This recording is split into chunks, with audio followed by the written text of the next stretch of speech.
5, 4, 3, 2, 1. Drop that.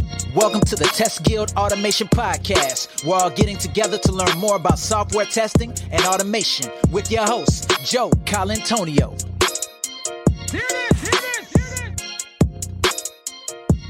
Hey, it's Joe, and welcome to another episode of the Test Guild Automation Podcast.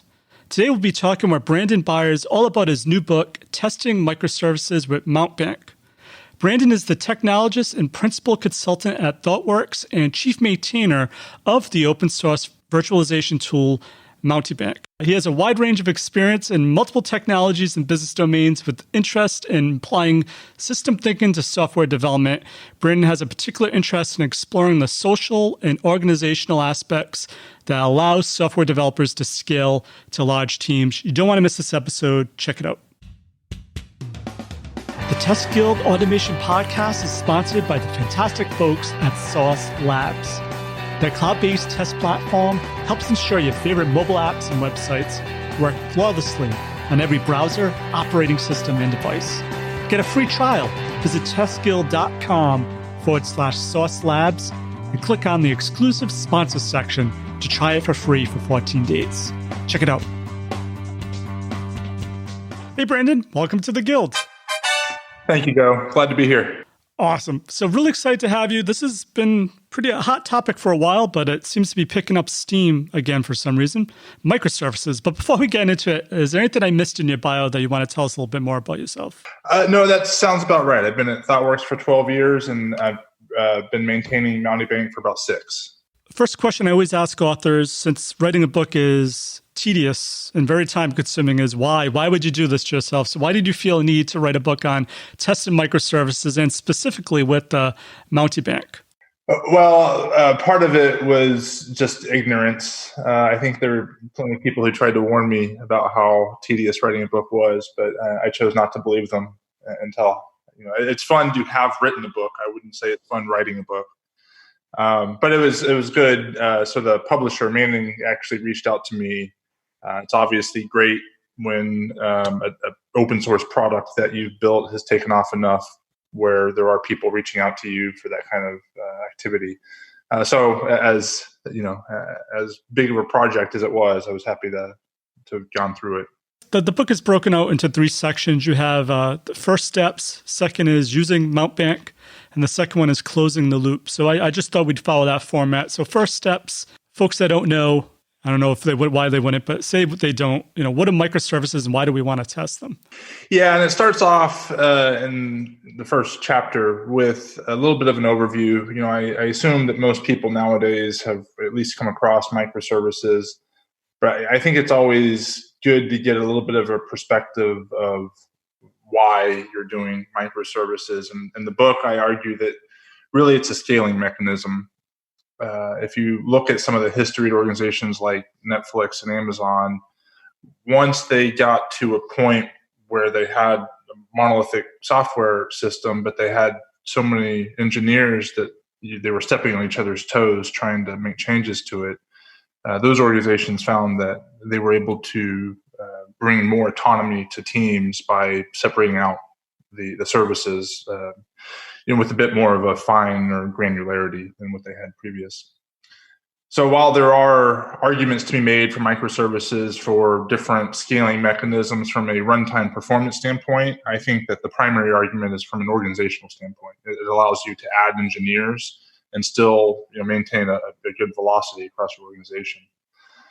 And that has some consequences for how we do things that aren't just writing the code. And a large part of the book is on obviously testing, because I think I've seen Antipatterns where we end up with the worst of both worlds, a distributed monolith, effectively where you've broken out a monolithic application into multiple separate deployable binaries. But then because of coupling at the testing layer or the release management layer, you still end up releasing them all together. And so that a large part of the argument for the book is that if you really want to move fast, you need independent releases across those binaries, and there's testing tools and processes that help you achieve that. Nice. So for testing, are there any misconceptions on how one goes about testing microservices or anti-patterns you've seen around this as well? Yeah, so there's a couple that come to mind. One is treating microservices and some of the APIs as implementation details of some top level project. Maybe you're building a mobile project. And so all the testing comes together, as part of the mobile application itself. And while you certainly need some level of that type of testing, that destroys your in treating each microservice as a product in its own right, each API, and really thinking about the user experience. But the users of services are obviously developers, so it's really developer experience, and you lose some of the benefits in terms of reusability with that approach as well. And the other, and it's not mutually exclusive, is what I just talked about, where because there are service dependencies on each other, oftentimes when you're writing synchronous services, sometimes you can get some coupling between them. You organizationally tend to fall back into the habit of testing them and releasing them as a batch rather than treating them as independently deployable components of your ecosystem. So I think there's more than testing that goes into that. You need to think about backwards compatibility patterns, but there are key testing practices that allow you to make sure that you can release each of those services on its own time frame. Like you mentioned, you do go into certain, like the problems with end-to-end testing. A lot of times, this doesn't happen as much as it did back in the day, but you talk to a developer or a tester and they just say, well, because the front end is consuming the microservice on the back end, if I test from the front end, then I have everything covered. So why do I even care about not testing directly against the microservice itself? Yeah, and be interested in your experience, but I've seen in a couple of cases multi-million-dollar automation test suites effectively abandoned because they were doing exactly that, testing at the front end, and just became so cumbersome to maintain, and the signal to noise ratio was so low. Obviously those tests are hard to write when they're working, making assumptions about the entire end-to-end ecosystem. So they could fail for environmental reasons or for application reasons. But they're also not very good at pinpointing where the error is and generating a lot of maybe false negatives as well. When you just get a test at the application level, and then it's a murder mystery to navigate inside the different microservices to figure out if one of them's broken or if it was the application or just the infrastructure that you're working on. 100%. And that's the beauty of microservices is, like you said, you create a test specific for that microservice and follow it all the way through the development lifecycle. So when it is released, if it does fail, that test almost a one-to-one mapping, I guess. Right. And again, I emphasize this in the book. It's not the point of it, but testing is part of a broader quality strategy that goes all the way into the production runtime. So a lot of observability practices intersect quite heavily with testing. That's not the point of Mountebank, but I think it's important to make sure that you don't walk in thinking that one strategy is the solution to solve some of the architectural challenges that microservices bring with it. All right, so this brings us to Mountebank. And first off, ThoughtWorks, I don't know, is it part of your job description that everyone that works at ThoughtWorks has to come up with a really cool open source technology or tool? Because it seems like a lot of things come out of ThoughtWorks. So what was the genesis of Mountebank, and why did it happen to occur when you're working at ThoughtWorks? Yeah, well, there is certainly some truth to that. That's actually why I joined ThoughtWorks. I was using a lot of open source tools that came out of the organization before I was an employee, things like Selenium and Water and NUnit in the early days. And there's an ex-colleague of mine, Pete Hodgson, who made a joke one time that, you never really get your badge as a ThoughtWorks developer until you've created your own mocking framework.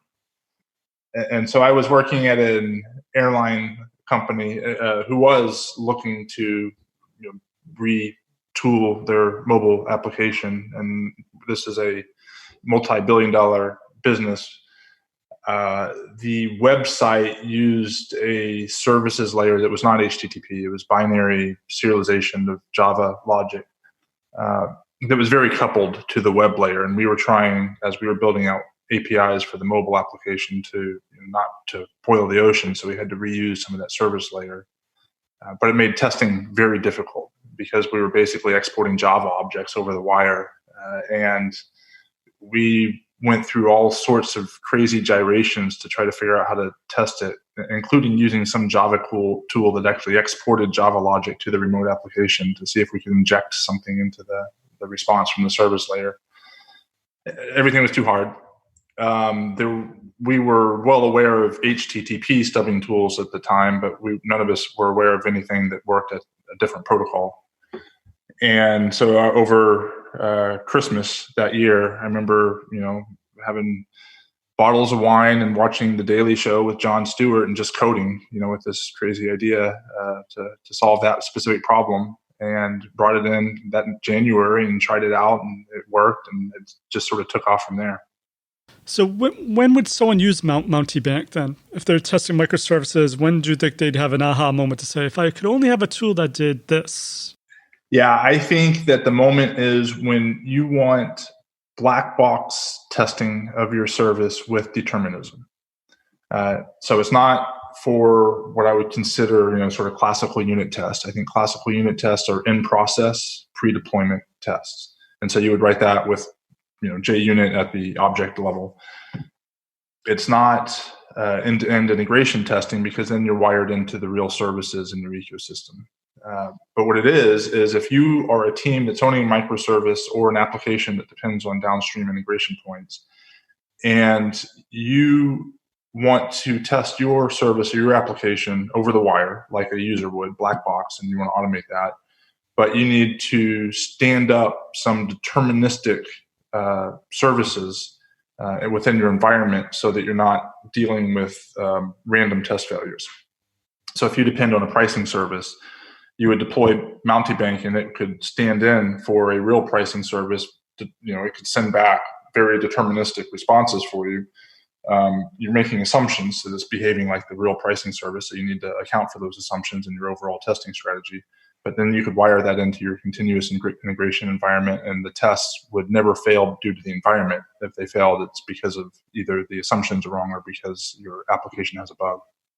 So I guess a lot of times people are always afraid of doing this because it's like anything. They always say it's not the real system, but there are obviously issues where you're not able to test everything like you would in production. Are there any anti-patterns someone could do using this tool that could hide a real issue or cause issues later on? Yeah. So there's a couple. I think one is, as I just mentioned, you're making assumptions about the real systems if you never account for those assumptions downstream in your test strategy. So in the book, I give some light coverage to this notion of contract testing, which says, behaviorally testing a dependency that is not in my purview. If I'm a team that owns an application or service that has a dependency, the team that owns that dependency should behaviorally test it. But I need to validate that it is returning responses shaped in the way that my application expects them to be shaped. So while I probably don't want to have every single edge case tested through a real service, because the costs of the environment to set that up and the number of false positives you get in your tests, or false negatives you get in your tests, starts to skyrocket when you introduce real environmental dependencies. I still need to validate those assumptions in a lightweight way. So there are techniques to do that.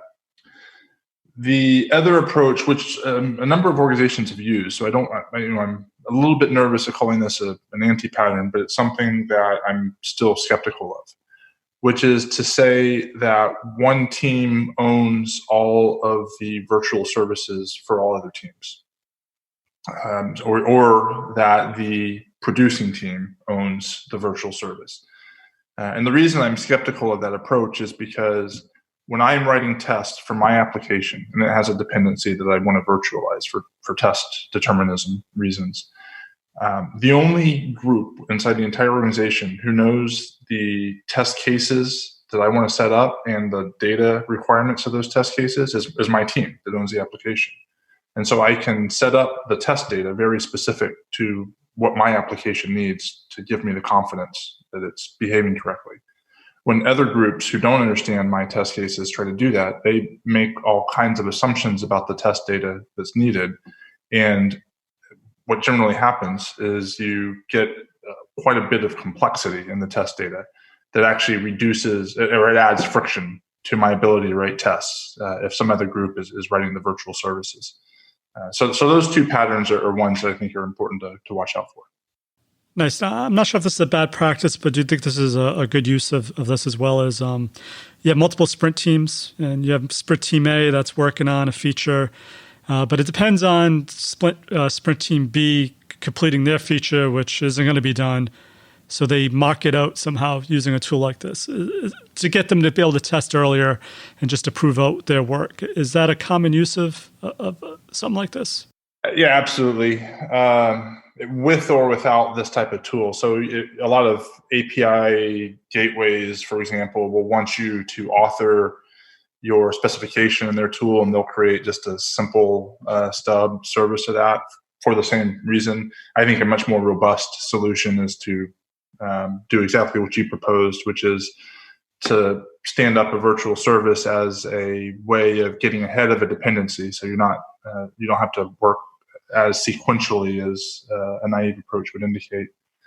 And I think that's a very common use case when you're building a mobile application that has 5 service dependencies, but they're working on different timeframes.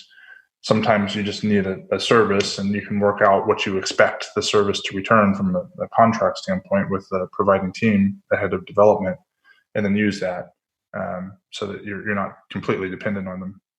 There's other scenarios as well, like performance testing and some others, but there are, I think the idea of decoupling your development lifecycle from the teams that you depend on is a key need in a lot of circles, and service virtualization tools and Mountebank fulfill that need.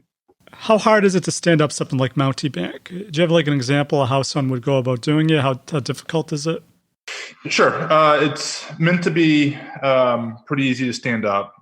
So there are, across the ecosystem of service virtualization tools, sort of loosely speaking, there's a couple of categories. One that are very language specific. So maybe you're in the Java ecosystem and there's tools that are all about, they're written for Java users. And there's tools like Mountebank, which are meant to be platform agnostic. So it's a REST API. So there's a command line tool, you spin it up, it exposes a REST API, and you can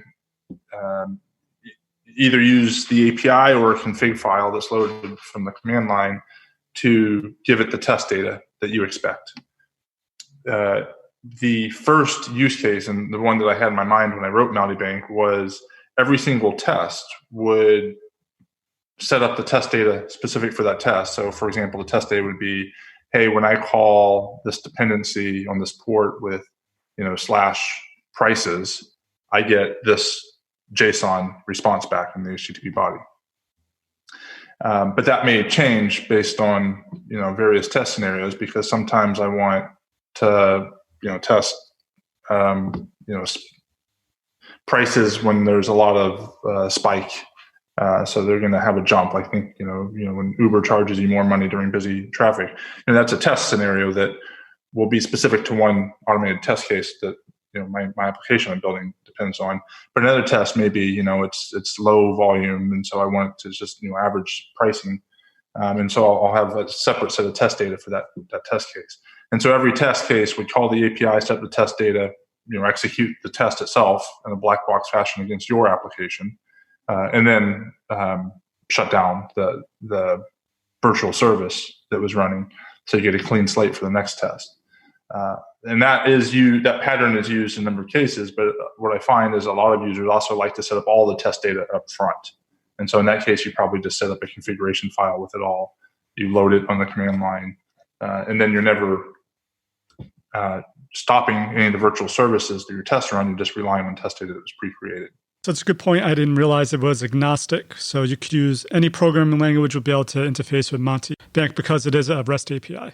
That's right. And there's, if I had more bandwidth, one of the things I would love to do would be to write SDKs for the common languages out there. Since I don't have that bandwidth, this is where I rely on the community quite a bit. And if you search for Mountebank on GitHub, you'll find pages and pages of language SDKs or build plugins. Many of them I try to list on the website itself. But there's definitely a number of organizations who've created their own client-specific SDK. Cool. So, I don't know if this is a major issue or have you seen this? In my experience with people testing APIs, it always seems to be they're using positive data or happy path. Using a tool like Mountebank, can you test things, or would it be appropriate to test things that maybe aren't formatted correctly? So rather than saying you expect something in a certain format, you use it almost to help you with negative testing? Yeah, and that was one of the inspirations for the tool to begin with. I mentioned the airline project that I was working on. A negative test scenario was a canceled flight where you were trying to maybe check flight status or whatever we were building. And it turned out that through the services layer, a canceled flight put nulls where it really shouldn't have. It was probably a bug, but the website knew how to deal with it, and so everything worked fine end to end. We had bugs in production because we weren't testing that, and to test it, really the only way that we could test it was to go not just to another development team, but to an entirely different department in the IT organization who managed operations, and ask them to add some data to the test version of the system that managed flight cancellations, and then for that to flow all the way through to our application. And so we had scenarios like that where it was just so much friction that, of course, we had some bugs because of it. So Mountebank was a way of saying, hey, it's now trivial. Once we understand the shape of data under some of these edge situations, you have to go through it once to understand that. Then we can automate it, and we don't need to depend on either team to set up the test data because we can do it ourselves. So whether it's malformatted data or data that returns very slowly, because there's ways of telling Mountebank to return slowly, or just error conditions, you don't need to rely on some other system to generate those. Once you understand what they look like, you can create them yourself. So another kick that I've been on recently is security testing and security. And I noticed there is something in here with a word of caution: security matters. I haven't read this piece yet of the book. Is that something that you go into details about security testing, or things to think about security-wise when testing or developing for microservices? That specifically is around securing Mountebank itself. One of the challenges with standing up a virtualization server is that you're treating it, as a lightweight test asset. Other people, malicious users, may treat it as a remote execution engine. And so there's just some techniques that, some good practices saying, hey, when you stand it up, you probably want to, do these things to make sure that you're not setting yourself up for a vulnerability. It is possible, for example, for Mountebank to run where it has what I hope are behaviors that let you do, most things that you need to do out of the box. Where it can't do what you want to do out of the box, it allows some programmatic injection of capability. But that is opening up to a remote execution attack. And so it doesn't run that by default. You have to, on the command line, you have to say, I want to allow that remote execution. But then when you do that, you need to make sure that you are thoughtful about the security implications of it. All right, so the last part of the book is closing the loop, and I think it touches on two very important topics. The first one is continuous delivery. Just tell us a little bit more about Mountebank and continuous delivery. This is where deterministic tests matter. If you're going to create a continuous delivery pipeline for your application or your service, and it has dependencies on other runtime services, you need to be able to create a very lightweight environment where you could run automated tests against your application that are not end-to-end, but that deterministically return responses that those dependencies would return. Mountebank is tailor-made for a continuous delivery pipeline because it's a very low-friction way, easy to automate way of creating that lightweight environment with the test data specific to your test cases in a way that doesn't rely on any other group inside your organization to set up for it. You can do it yourself. That is kind of what a functional or service or component level testing. You'll have a stage in your pipeline, presumably around that, once you've unit tested and packaged and deployed your application. There may be downstream uses for it as well. It is possible to use Mountebank, for example, in performance testing.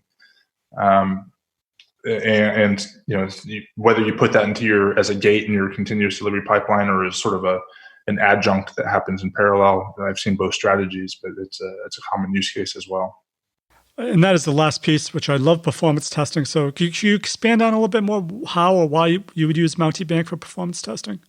Yeah, so it is unfortunately common, just because of economics, that while a production end-to-end environment and a number of organizations will scale to meet the load because the business depends on it, getting that same scale outside of production is difficult, and stability in the environment is difficult.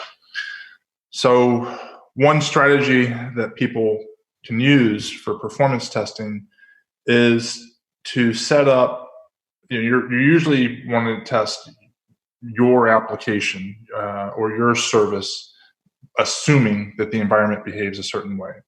And so Mountebank can make those assumptions for you. And you can include in those assumptions how long it takes downstream services to respond. Maybe do some log analysis, and you say this usually takes 700 milliseconds. On average, I can add some fluctuation if I want. And you can code that into Mountebank so it will, on average, return 700 milliseconds from a virtual dependency that it's providing for you. And that way you can test your application, again, deterministically, without having to rely on a production-like infrastructure for performance or load or stress testing. In some cases, you might have to run multiple instances of Mountebank if it itself becomes the performance bottleneck in your performance testing routine. And actually, what I'm working on right now is a much more robust mechanism for how to do that.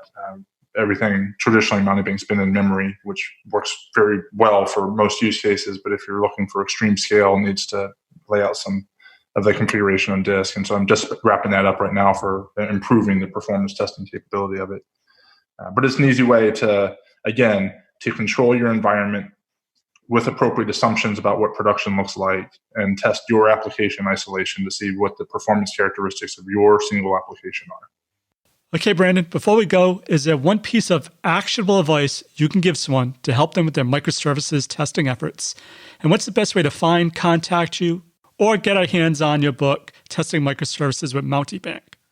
Yeah, so the one bit of advice I give people for testing microservices is the only scaling benefits you get is if you can force release independence of your service from everything else in the organization. Testing is a critical component of that. You need to be able to test your service independently of anything else so that you can release it independently of anything else. And service virtualization is a great way of doing that. Mountebank is a great service virtualization tool. I definitely recommend you test it out. The website is mbtest.org. You can go there. There's a link to Google Groups where I monitor it pretty regularly for support type questions. You can reach out to me there. You can reach out to me through the GitHub page as well. I try to manage the issues through there. And I obviously welcome an expanding community and would love to hear your feedback. Thank you, Brandon, for your microservices testing awesomeness. For links to everything of value we covered in this episode, head on over to testguild.com/A293. And while you're there, make sure to click on the Try It for Free Today link under the exclusive sponsors section to learn all about Sauce Labs' awesome products and services. So that's it for this episode of the Test Guild Automation Podcast. I'm Joe, and my mission is to help you succeed with creating end-to-end full-stack automation awesomeness. As always, test everything and keep the good. Cheers. Thanks for listening to the Test Guild Automation Podcast. Head on over to testguild.com for full show notes, amazing blog articles, and online testing conferences. Make sure to subscribe to join the guild and continue your testing journey. This has been a Joe Calantonio production.